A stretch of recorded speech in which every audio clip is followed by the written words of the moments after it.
আপনি কি শাহজাহান ব্যাপারী সাহেব বলছেন? জি, আমি মোহাম্মদ শাহজাহান বলছি, বীর মুক্তিযোদ্ধা। আপনার তো একটা ছবি সামাজিক যোগাযোগ মাধ্যমে সাবেক এমপি অধ্যক্ষ শাহ আলম সাহেবের সাথে ছবি ভাইরাল হয়েছে। এটা নিয়ে এলাকায় আলোচনা এবং সমালোচনার জন্ম হয়েছে। আপনার এ বিষয়ে মতামত কি? আমার আমি উপজেলা শিক্ষা অফিসের ইউনিকম অ্যাকাউন্টেন্ট ছিলাম।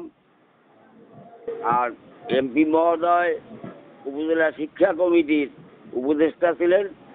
সেই জন্য ফাইলপত্র, যেহেতু আমি অফিসের সেকেন্ডম্যান ছিলাম, সেহেতু ফাইলপত্র উপজেলা শিক্ষা অফিসের কাছে নিয়ে তার কাছে, আমার উপদেষ্টা মহোদয়ের কাছে, সমস্ত অফিসাররাই যেত, সমস্ত অফিসারগুলো নিয়েই মিটিং হতো শিক্ষা কমিটির।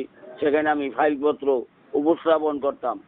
তখন তার সাথে দেখা সাক্ষাৎ হইতো, কিন্তু তার সাথে ছবি তোলার কোনো সুযোগ আমার ছিল না, এবং ছবি, আমার সাথে তার সাথে কোনো ছবি নাই। যেটা হয়েছে এটা মিথ্যা এবং বানোয়াট।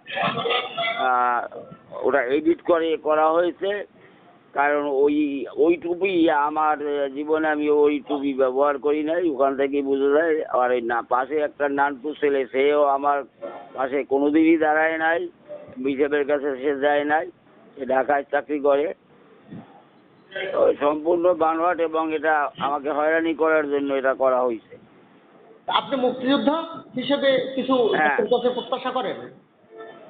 আমি বীর মুক্তিযোদ্ধা হিসাবে আমি প্রশাসনের কাছে আবেদন করছি, এখনো জঘন্য কাজটি যারা করতেছে এবং এই মিথ্যা অপপ্রচার চালাচ্ছে এবং হয়রানি করার চেষ্টা করছে, তাদের বিরুদ্ধে আইনানুগ ব্যবস্থা গ্রহণ করা হোক, এবং দৃষ্টান্তমূলক আইনানুগ ব্যবস্থা গ্রহণ করুক। এই বকাটোদের, তারা একটা মিথ্যা, একটা ফেক আইডি খুলে, সত্য সংবাদ খুলে এই সব প্রচারণা চালাইয়া মানুষকে হয়রানি করতে আছে।